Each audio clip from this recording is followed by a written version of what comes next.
Good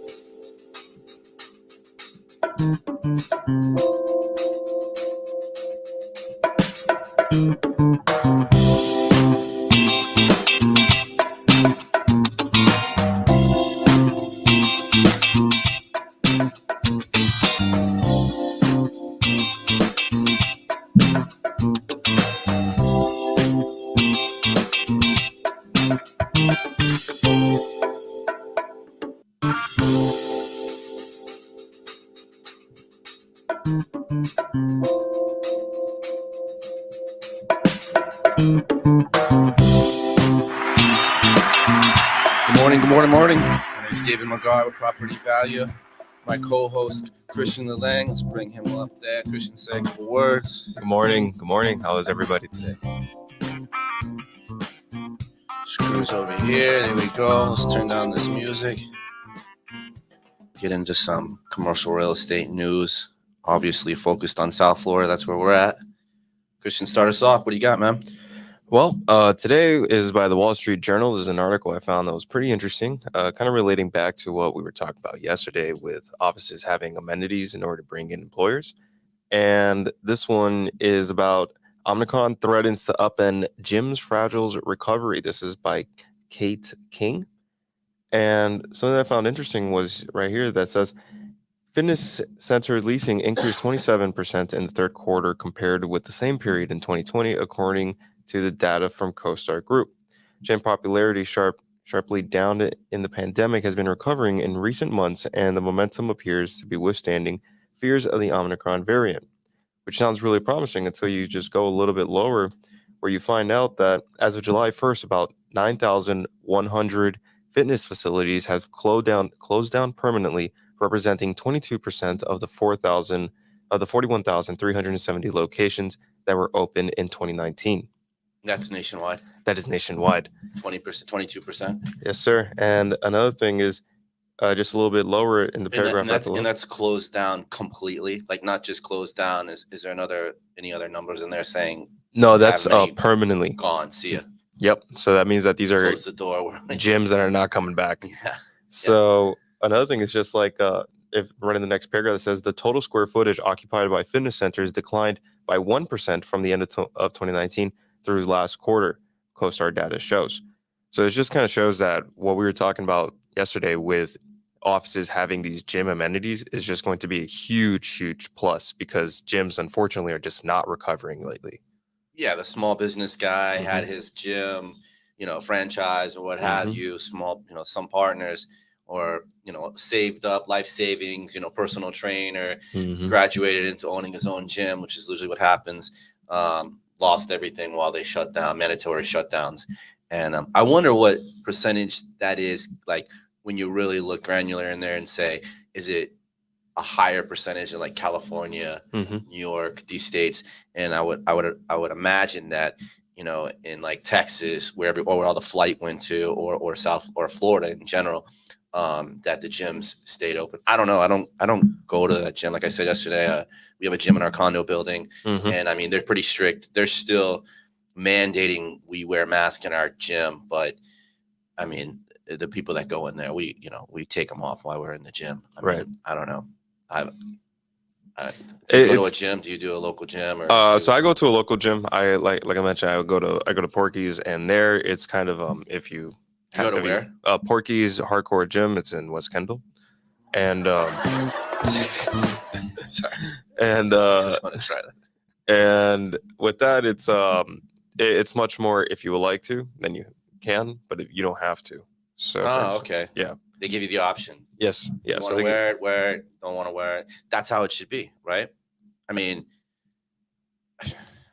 it's hard. It's hard to think, right? Like it's kind of like with getting the vaccination. You shouldn't be able to mandate someone to get the vaccination. Now you should be vaccinated because it helps you.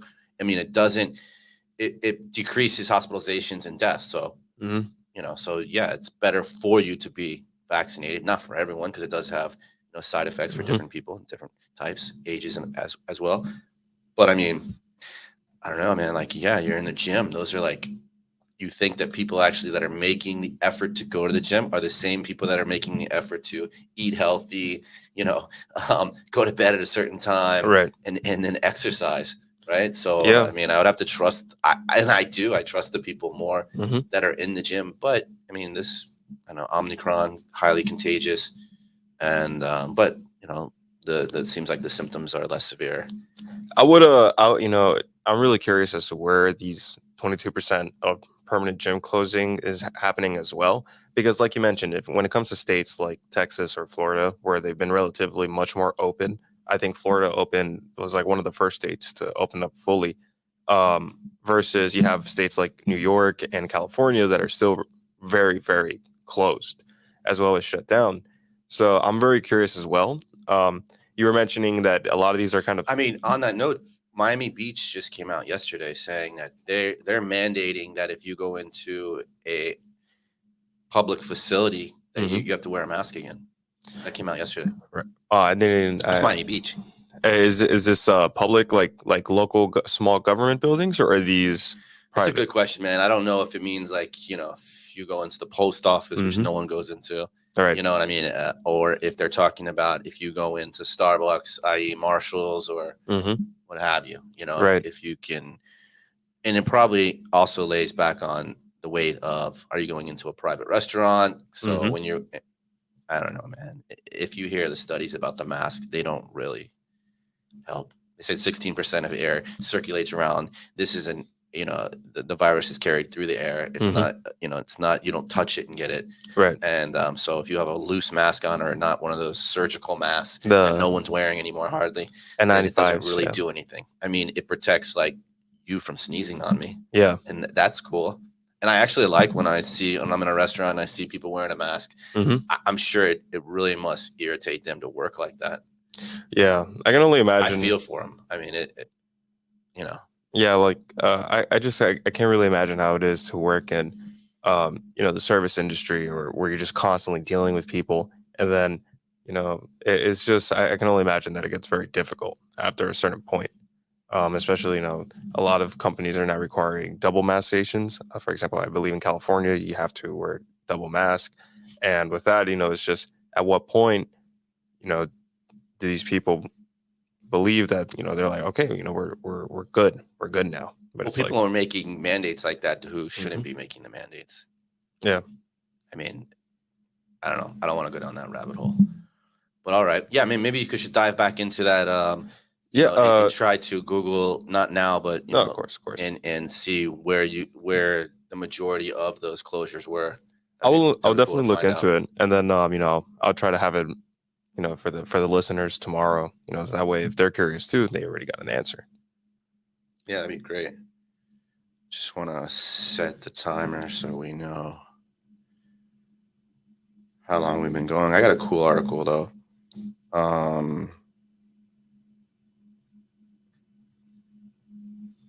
I got a cool article. WeWork ex CEO Adam Newman to buy Miami Tower. It says Miami Tower in multifamily spree. This is a Commercial Observer. Says WeWork co-founder Adam Newman is back on the scene. The guy who swore that WeWork wasn't a real estate company is, surprise, surprise, getting into real estate in a big way, the Wall Street Journal reported. Entities tied to Newman have purchased over 4,000 apartments in the Southeast, with a special splash reserved for Miami. Especially the deposed flexible space guru is in the contract to buy a majority stake in the 43-story Coba Tower in Miami World Center, which will have 444 apartments when completed. Says, in fact, he's hoping to appeal to the same sort of young professional he lured to hundreds of co-working office spaces when he was chief executive at WeWork, per the Journal's reporting. Newman has also purchased some personal real estate in South Florida. He's reportedly paid $44 million for 2 adjacent Ball Harbor properties in June, according to the Journal. Yeah, WeWork is we're sitting here at Spaces, which is owned by Regis, but it's the same kind of concept. Mm-hmm. And I came back to work where I've watched the place pretty much fill up, And now I believe that, on this floor, there's no room for it. Hmm. So, I know there's some WeWork space over on Miami Beach still. There was some in downtown. I think they sold that off. I think Hmm. they sold that building off. But what an interesting story about the WeWork and the rise and fall Right. of that product. And it definitely has a space for it. People are, I don't know about WeWork in general, but I mean, you know, co-sharing spaces, and that definitely has a space in the office industry. Hmm. I believe forever, that model. I wonder if they're buying a lot of these multifamily, buildings, and as well as these like office buildings, because I remember I was reading the Wall Street Journal survey. In general, like his group, Yeah, whatever. Yeah. his his company. Hmm. Because I remember I was reading, this was back in October, so their survey just came out during that time, and they were saying that they project by the end of 2022 that actually office buildings and as well people in general will start returning to the office. Hmm. So I wonder if they're just collecting all of these properties as much as they can, because by that projection, then as well, like by the time that the end of 2022 comes in, their revenues are going to probably tenfold, or at the very least go up. But what's the correlation with buying apartment buildings and demand for office going up? Well, with demand for offices going up, well, like I was saying, that as the year gets later on, Mhm. based on what these by what the survey was going on, as demand goes higher, they're going to start getting like filled in, because companies are going to be like, But they're buying apartment buildings, not office buildings. well, yeah, but as well with apartment buildings, people are going to be coming in as well, like we were mentioning yesterday. Yeah, I mean, yeah, of Mhm. course, the influx, the migration of people. I Yeah. mean, that's like the big talk that they've been saying for the past 12, 18, 24 months, Yeah. kind of thing with Florida. Yeah, you're correct with that. I mean, like the more people that move here for jobs, that it's like now it's driving, the companies are bringing in the employees, which are, and then people are also migrating here because of, it's like the companies and the people are migrating here because of Mhm. taxes, Yeah. and they're You're driving absolutely off right. of each other, which is helping, like we said yesterday, elevate the or decrease the vacancy rates in Right. apartment buildings, or newer condo towers, what have you. So I've got another right here, South Florida Business Journal, an article, same place that we were talking about yesterday. Starwood's new headquarters says Starwood's new Miami Beach headquarters is officially move-in ready. It's beautiful. It's on 2340 Collins Avenue in Miami Beach. They says the company won't have far to move because Starwood Capital Group, investment firm, 100 billion in assets and 4,000 people in 16 offices worldwide, had its headquarters located in 1601 Washington. So they're not moving far north, just off of Washington, one block east to Collins and just a few blocks north. The CEO of Starwood Capital Group and his publicly traded mortgage investment company, Starwood Property Trust, will be the Miami Beach resident. Starwood's new headquarters will be built on 28,000 square foot of parking lot that is limited liability connected to Starwood, brought for $5 million in 2012. It's near One Hotel South Beach. One Hotel South Beach is adjacent, completely just right across the street from the beach, and One Hotel South Beach is located directly on the beach. The office building was financed for $76.2 million construction loan. Trying to see, okay, 300 of Starwood's employees will occupy 55% of the office space. That's what I was wondering.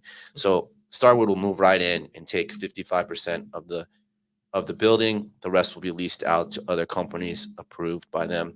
The gross rental rates for the third parties are roughly between $90 and $100 square foot.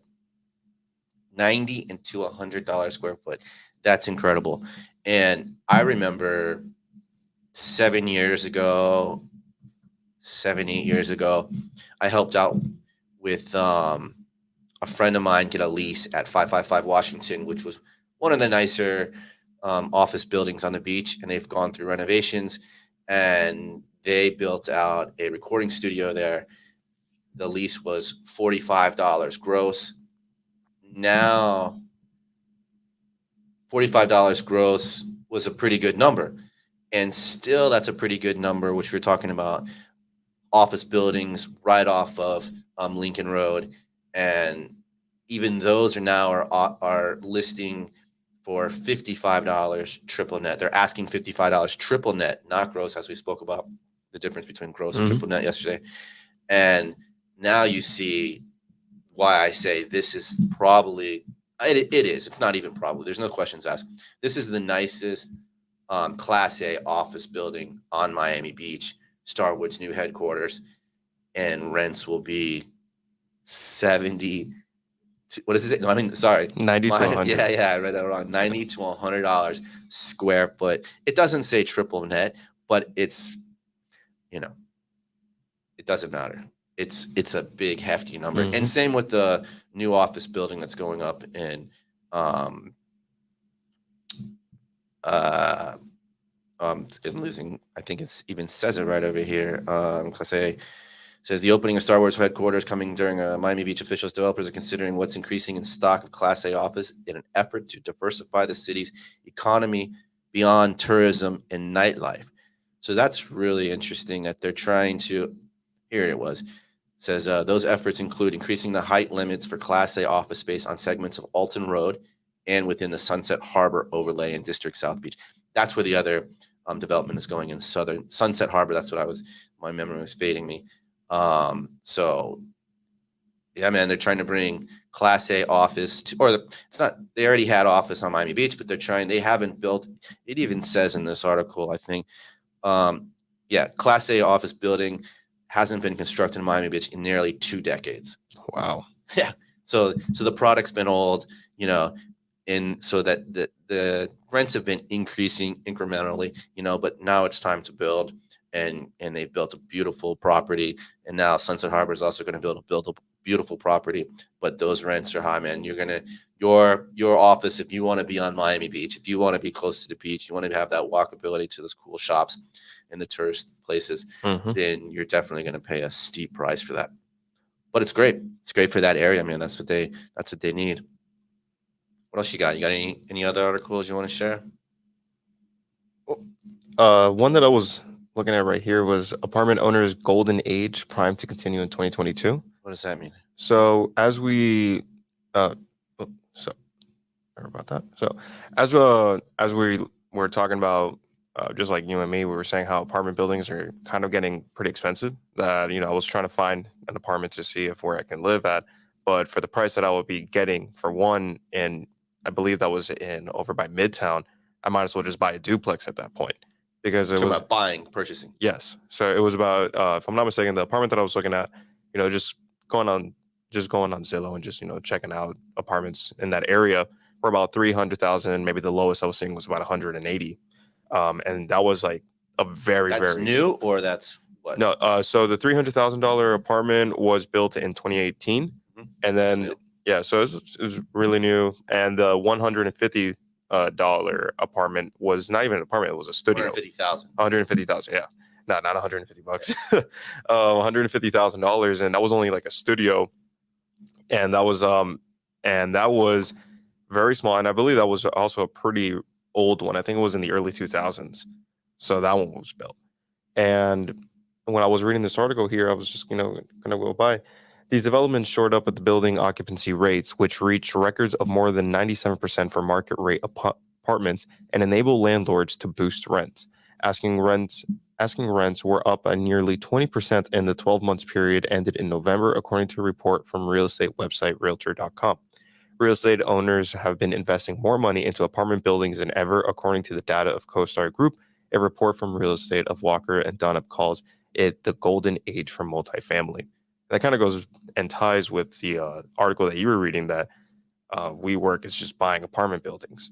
And we can see why now, because rent is going up, and as well, the property investments is really well, there was a lot of capital chasing apartment buildings, Class A apartment buildings. I mean, that was, that in industrial, right? Because of e-commerce. So a lot of capital was chasing both of them. And then, COVID came along, made everyone stay at home, then we thought people were going to shift to go to the suburbs and buy the single family, but there was no supply. And I'm just talking about South Florida. And so that increased or decreased the vacancy rate in apartments, allowing landlords. But then landlords had that moratorium for a while, right, where they were kind of handcuffed, where they couldn't really. I mean, I worked on many jobs where people were still increasing rents, but it was depending on what location, where's the building was, what's the demographic. I mean, if you're in an area, you could have been in a nice area like Pompano Beach, by the beach, but all your tenants are service industry, right? So the restaurants are closed, the bars are closed. They weren't increasing rents, and they were hardly collecting rents, right, for a little bit. But in places like Midtown, things like that, where you have more young professionals and they are able to work remotely, whether they're working in finance or insurance or real estate or art appraising or whatever, that you can, it continued. I mean, I think our numbers dipped like 1 to 2 months, and then we kept busy. So I mean, there was places that landlords could increase rents, and then once they were, I mean, it just took off. Yeah. And I think that really hit like late 2020, but definitely it was on January 2021. Landlords were ruthless. And then the investment, private equity groups, these guys, everyone was out there. Capital's cheap. So they're out there chasing yield, and assets are appreciating because of it. And you have to be from the renter's perspective, like when I was trying to, not a great perspective. No, it's not. They're not in a great place. No, it's you have to be competitive because you're going against people that are willing to offer above asking price. And, for example, if the rent was,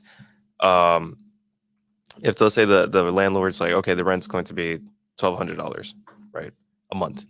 And you're like, okay, I can offer you $1,200 exactly. But then somebody comes from, let's say, New York, right? Because we're seeing a lot of people coming in from New York and California, and they're like, okay, we can offer you $1,700. Landlord's going to take the $1,700. Well, I agree what you're saying, but I think it's an opposite way of thinking about it. I think that it's not rents predicated on the market, on what people are willing to pay, right, for the product that they're going to live in, right. And with people coming down here from New York, they're used to paying more. Therefore, they will, if they're going to purchase a condo, right, they're willing to purchase over asking price, because they're used to paying a higher price per square foot, per unit, whatever your unit comparison is. And then on the flip side, they're also, if you're living in Manhattan in the city, people pay crazy amount of rent, right? Yeah. But they're not going to just come down here and say, oh, the landlord's going to go, oh, this is for, this is just throwing out a number like 1,200, like you said. Yeah. They're not going to just say, I'll give 1,400. No.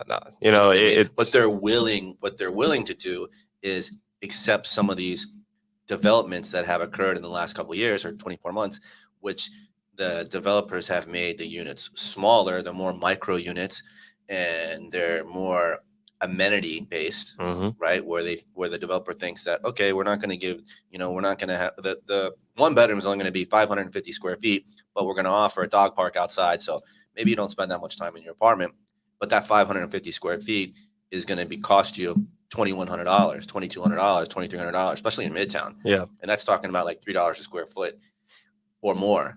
And that's what the developer says we're cashing in on the people that are migrating here. Because, in South Florida, now that we have, the whole cryptocurrency guys coming here and different companies migrating down here, financial companies, hedge funds, now the business sector is growing. I mean, that's what we just read about the Miami Beach wanting to up their game with Class A. That's reflective of that. That's them catering to these companies, saying, look what we have. Look at the product that we have. Come put your company here. And then it's like, where are those company employees going to live, right? So then the Midtown, the Edgewater. It's funny because I have this article that I have in front of me right here, talks about This is from the Real Deal. It says developers pick up historic church. And I always think that, I mean, churches, especially in Miami, or in South Florida, they have the best location, the best real estate. And I always wondered that people must just be knocking on their door to buy that. I mean, constantly. So it says developers pick up historic church development site in Miami's Edgewater. So Edgewater is located along the water, just east of Midtown in the Wynwood district and the Design district. It's a great little neighborhood that's seen a lot of development over the last 3, 4, 5 years. 15 Group sold a historic church on Biscayne Boulevard in Miami's Edgewater for $20 million to a trio of developers that plan a mixed-use project on the site. Let's see if it says exactly. There's the church picture. I'll show this. So there's the church picture along 1836 Biscayne Boulevard. It says the corner property is in an opportunity zone, which allows the developers to defer or even eliminate paying capital gains tax if they keep the investment for more than a decade. The developers plan to build a 40-story, 364-unit luxury building on the site. To see the church structure built was in 1926. Will be restored and converted into more than 15,000 square feet of retail or office space. It was originally designed by architect August Giger and was home to the First Church of Christ Scientist. So here you go. Apartment tower will include mix of studios, 1, 2s, 3s. I'm trying to look to see if they have forecasted any rents. 15 Group paid $14.3 million for the property. Downtown experienced a huge Edgewater, which is north of downtown, like I was explaining, has experienced a huge boom in development. In large, yeah, it didn't say. I was just wondering, but there you go. Like, so people are getting creative because land is scarce in Miami, and good land that is too. I mean, this has got, it's right on the corridor where you have main retail, Main and Main, and then you can go up and have your residential and nice amenities with proximity to downtown area, financial district for your young professional jobs, what have you, and not and super close, like you're 5 minutes from the beach. I mean, so Edgewater is a great neighborhood to live in, high prices, but so people are out there still buying land, and this is the factor too. Like, land isn't increasing and appreciating, and that's also why you feel the higher rents, because for these guys to be able to build on these higher price land lot sites, they have to increase the rents. So it's not all going to the bottom line. A lot of it's going, this is almost a play on population increase. Yeah. Which if I'm not mistaken, I do believe that Miami has been steadily growing in population within the last 10 years. It's just been increasing and increasing and increasing, especially now more, like you said, where we're having the crypto people start coming in, and as well as more businesses coming in. That just means higher population. This is going to continue growing and continue growing, which means that rent more than likely is going to be high. And as well, what I'm curious is if you had to put a ballpark number, how much would you think? I'm thinking like maybe 2,100 for that area. Ballpark amount. Explain what you mean. For the rent. Like if you had that apartment building, if you just had to take a guess shot in the dark, how much do you think rent would be? Well, you got to think like this though. So they just bought the church, right? So they have to demo the church, then they have to prepare the site, and then they have to build the building. They have to get the plans, they have to get the architecture and all that stuff, right? And then they have to build the building. So you're looking at, we're in 2022. They won't move into there till 2025 probably. It's probably like a 3-year process. Right. I mean, they might get it done. That might be the maximum time. I mean, this could be something maybe we even work on in the future. Who knows? Right. Because we've worked on a lot of developments like this. But usually it takes time to get plans and entitlements, and who knows what the zoning is today, and if they have to do any zoning change, and But I would say up to stabilization probably 36 months from today. So you're talking about 2025. Who knows what's been going on with the economy then? And so you're saying 2,100? No way, man. That's like nothing. Really? So yeah, because like right now people are paying or asking prices 2,100 for like a studio apartment, a new product in Midtown, and that's usually without a parking space. Yeah. And so that's another $150 to $200 if you want a parking space. So that's added income for the developer. But so yeah, if let's just say, let's say a studio is getting $2,100 today in Midtown. Well, you say that that's going to go up at least 4% a year. I mean, it's because if you look at the analytics today, year over year, it went up 17%. Yeah. That's not sustainable, right? Even though with the influx of migration of people and stuff like that, 17% is crazy. That was pent up demand of landlords not being able to raise rents because of COVID. And, and then coupled with the influx of migration of people, right? So 17% is not sustainable. But if you just say, let's say 4%, right? So if you take 4% and 4%, 4%, 4%, and then you take a multiplier of like whatever that is. Let's see.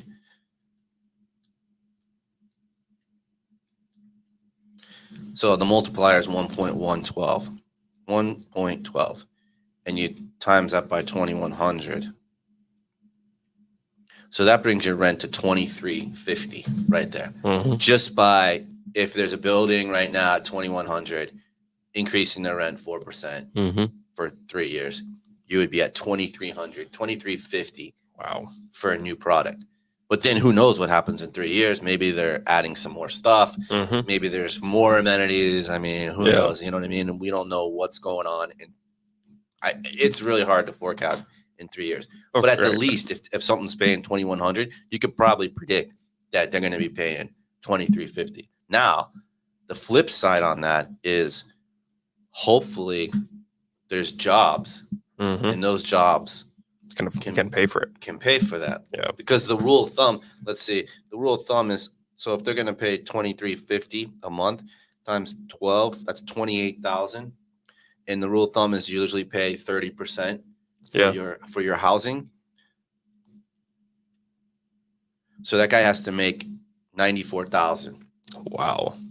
After taxes. Right? So he has to make at least 110, 115. Something like that. For a studio. Wow, that's crazy. To rent a studio. That's pretty high. I mean, that's like what, 2-3 years out of college. I mean, you're not getting 95. So that's 94,000 net. So you think 110, 115 or whatever, gross for that's not, I mean, right out of college, people are getting $50,000 if that, what I mean? And then you have to work for a couple years to get to your $75,000, $85,000, and then climb over the 100,000 mark, and then you know what I mean. So when you see it like that, like you say, okay, these guys are buying in Edgewater, great, they're gonna build. You see the numbers of fluctuation of people coming here, and then it's like, okay, but cost of living is higher because land prices are higher, labor prices are higher. Materials are even higher right now because of the bottleneck with supplies, and containers and what have you. So it's gonna get hot. Once you put all the puzzle together, that's what these developers do when they're sitting around, or underwriters or analysts, and they're trying to predict the future. And like I said to Ralph yesterday, was no one predicted COVID. Yeah. So no one, so anyone that was underwriting, in 2017, saying my building's going to come out in 2020, and we're going to get these rents and we're going to be able to increase them in 2021 to hit stabilization, they had to readjust, reel it back, readjust, pivot, and hopefully they had some capital laid away to get them through that point. Yeah. I wonder how the city is going to address that. Like, I wonder if local government or if state government is going to come in and, either go more into the Everglades, or if they're going to. They're not going to go more into. I mean, they try to back that up. You can go on the map and see where they've moved that line, right? But it's very incremental. Like they don't that's pretty off. That's why they're going vertical more. Right.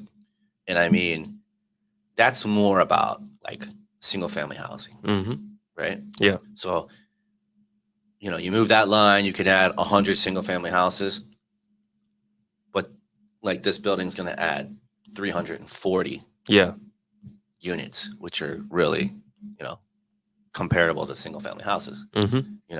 So do you want to invade our precious wetlands? If it's up to me, you no. want to go add density, around the city? No, if it's up to me, like absolutely not, right? Like I would much rather, try to preserve it as much as possible.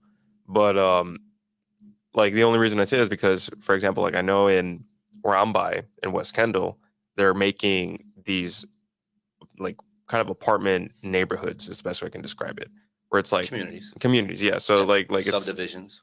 So and they're building more apartment bases. They're not building as many more. They're not building as many houses anymore. You're talking about like 2-3 story garden style, right? Try like about like maybe 5-story buildings, and then just like that's what they're building now, more in West Kendall area where it's just apartment buildings.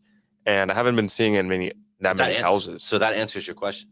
Yeah, that's how the county zoning is looking at it, or Miami-Dade County's zoning is looking at it, but it's really more municipality based. So if you see more, where I said 3-story, which it used to be 2-3-story garden, because 5 stories more mid-rise, right? So they're going vertical and adding density, allowable density to those suburban multifamilies.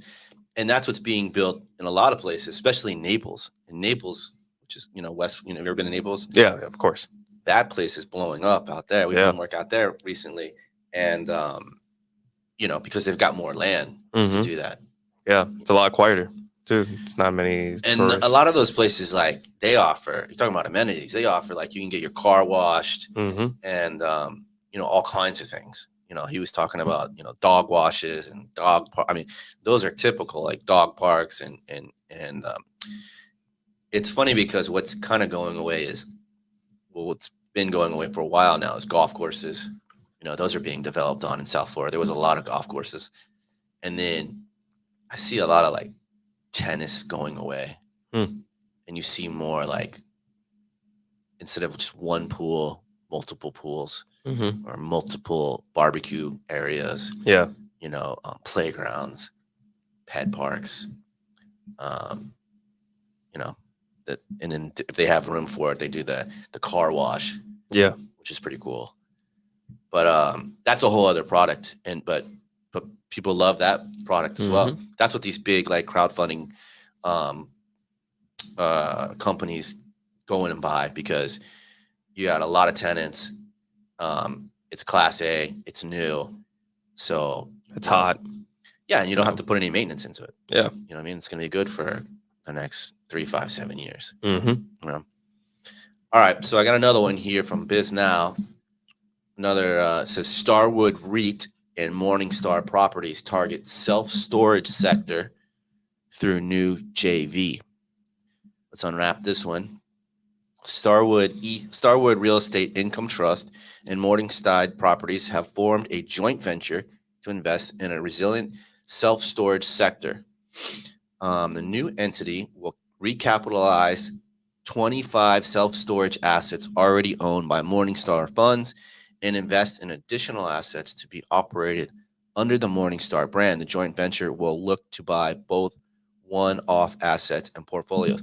See, this just goes hand in hand. This is like the byproduct, right? Self-storage, because people love to buy things and store things and buy things and store things. So if you got an increase of people, especially if you're going to make the units smaller, people need more room to store stuff. So now they're going off property, and getting a unit, whether they're storing their Christmas stuff or they're storing their, Halloween decorations or what have you, or even just knickknacks. Just like a bike, just like. Or if you're young, you move in with your girlfriend and maybe you have your Starwood collection. She doesn't want it in the living room. It's being in the living room.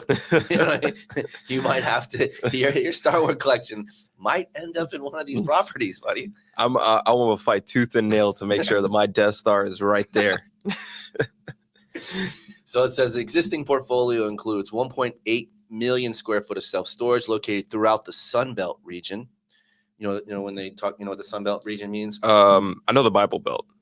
Really? Yeah. What's the Bible Belt? Well, that's like the South. You know, Louisiana, Florida, Upper Florida, like Panhandle, Florida, Georgia, Atlanta, well, which is Georgia, Alabama. Like, Okay. I know that. In Texas. And Texas, yeah. That seems, I think that's pretty correlated with the Sun Belt. Okay. Yeah. And maybe I bet at one point they transitioned because the Bible Belt seems very religious. Yeah. And the Sun Belt seems a little more happy, more, you know what I mean? Like, well, it's better than being called the Rust Belt, like Midwest. What does that mean? Because of the tornadoes or something like that? No, because there was a lot of back in the 70s, I think it was, like, think of Detroit. You know, there was a lot of just car manufacturers and factories. Okay. And in that area, like Michigan, Wisconsin, Wyoming, all there is just a lot of factories and a lot of cars being built. But then once all of those companies like Ford, Chevy, all them pulled out, all those buildings started rusting down because it was just a lot of metal. So they call it the Rust Belt now. So innovative. You know, what a name. Let's see what else we got in here. It says roadmap for building and lasting competitive data. No, that's an advertisement. What else? You have the Wall Street Journal up or no? Yeah, I can pull it up. This is one that I was checking out real quick. It's called "Pandemic Turns Florida's West Palm Beach into Office Boomtown." Oh, there's office again. Yep. So as we can see, you know, really South Florida is just commercial at this point. Not even so much residential. This is by Conrad Putsayer. Article was made in December 21st, again by Wall Street Journal. So related. What was the title again? Here we go. Pandemic turns Florida's West Palm Beach into office boomtown. Yeah. So Related caused and said Tuesday that it plans to build 2 office properties in the city with a price tag of about $700 million. The 2 projects and 2 other related developments are set to increase the total office space in the city's central business directly by more than 50% to 4.3 million square feet from 2.8 million square feet of the last year, according to the data by CBRE Group Incorporated. West Palm Beach has long been overshadowed by the richer and more famous Palm Beach to the east. It's never had much office space, partly because finance professionals visited only on weekends or for a few weeks during the winter, returning to their New York offices by the spring.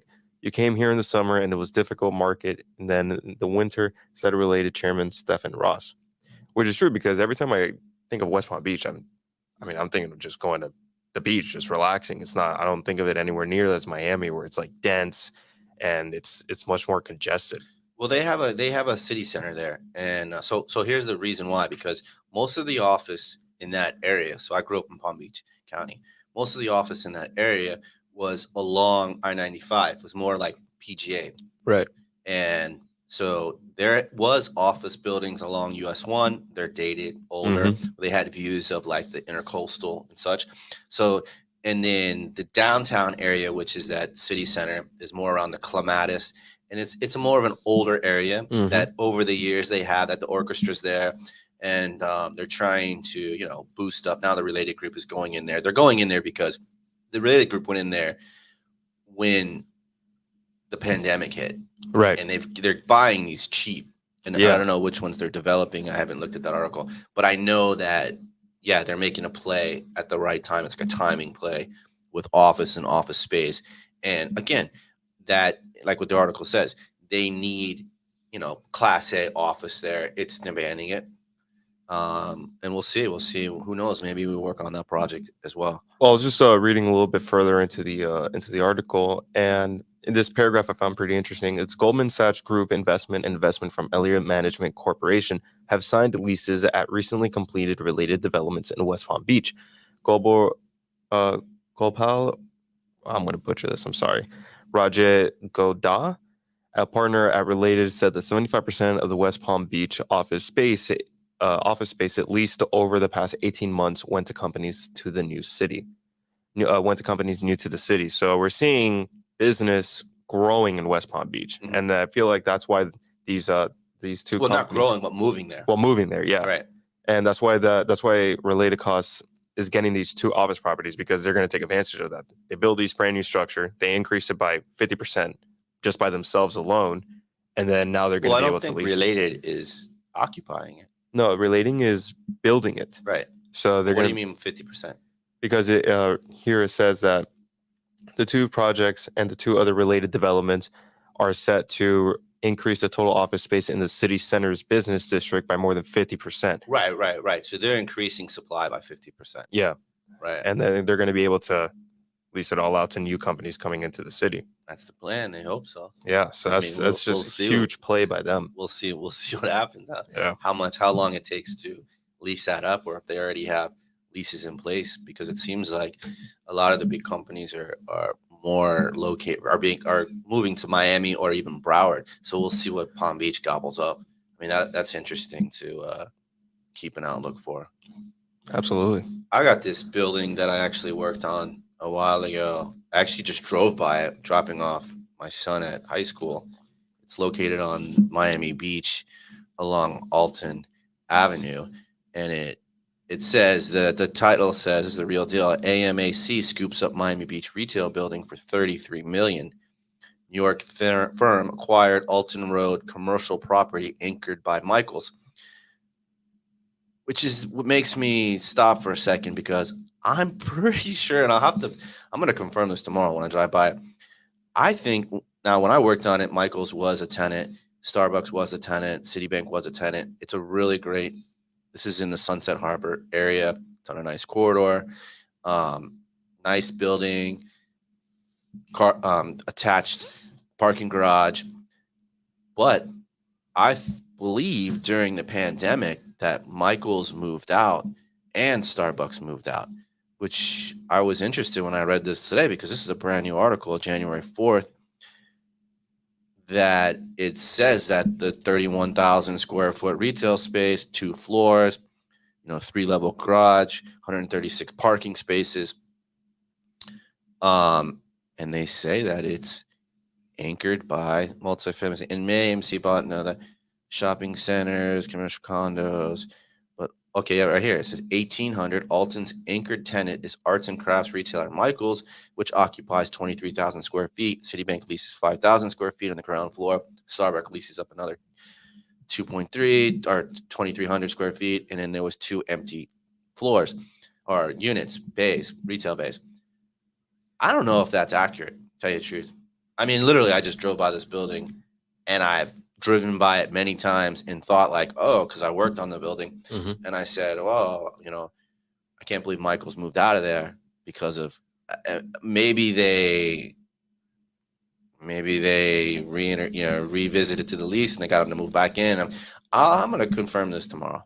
This is interesting to me, because it's a nice building. It's in a nice little submarket, and it's saying that they just paid $33 million for it, or maybe that those tenants have to pay a certain amount of rent for so long, right? And then they're going to try to re-tenant it.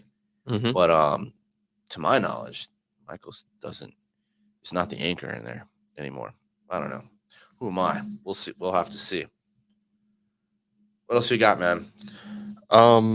Did you have something? Shorties?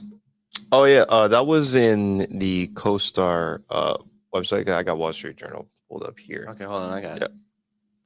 So tell me about it. What do you got off the top of your head? So based off what I was reading of the article, is that Shorties Barbecue, a very famous barbecue location in Kendall, was just recently bought out.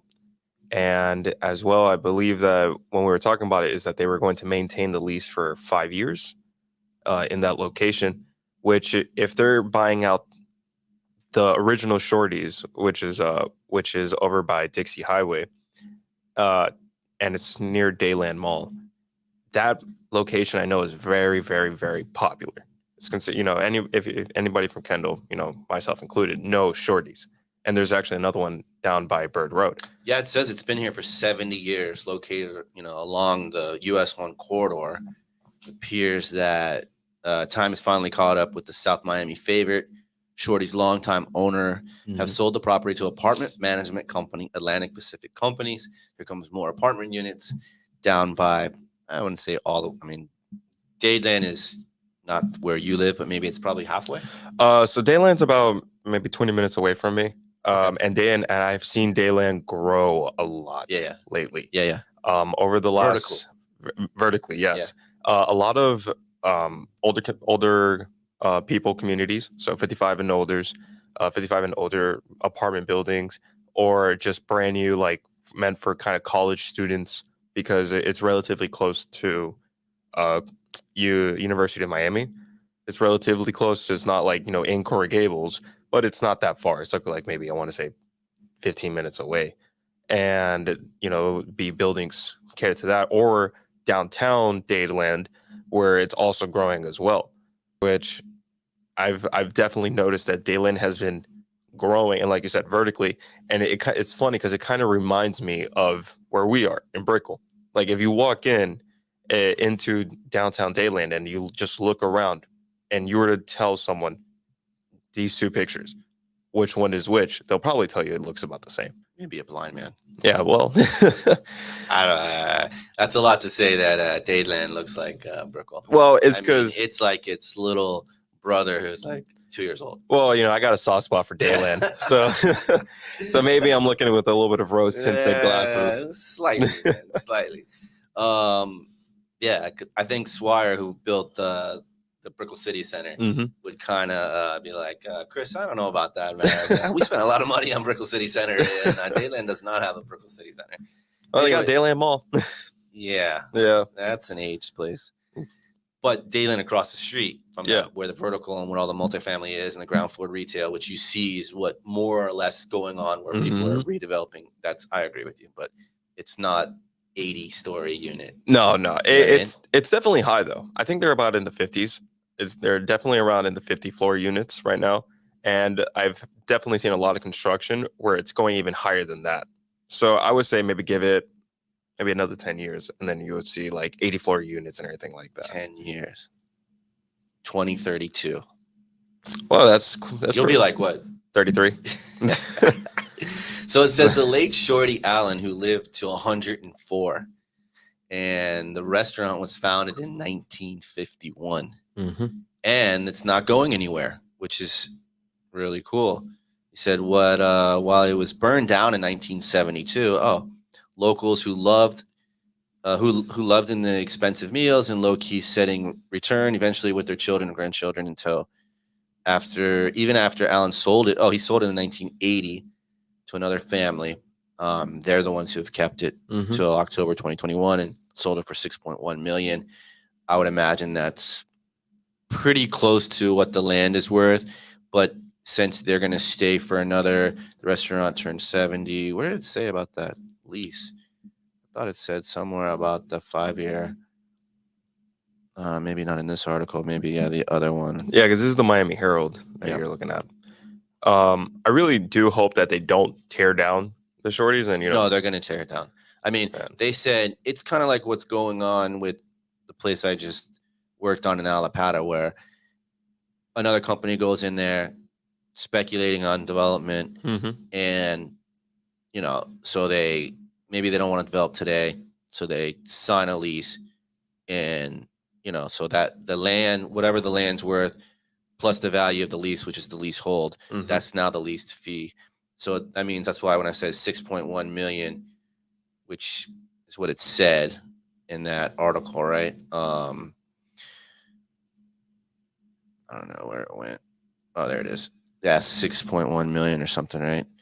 I believe that I would think that doesn't have to do with the complete land, what it's worth. It's probably got some of that lease, that 5-year lease attached to there. But they're gonna, once the 5-year lease runs out, they'll demo that, they'll build vertical, and then Shorty said that they're going to put it in the ground floor retail, which is great for a developer because now he's got his first tenant, the ground floor, established tenant. People love that place. It's always busy. Yeah. You know, and it's got good food, good location. So I mean, it's a win-win.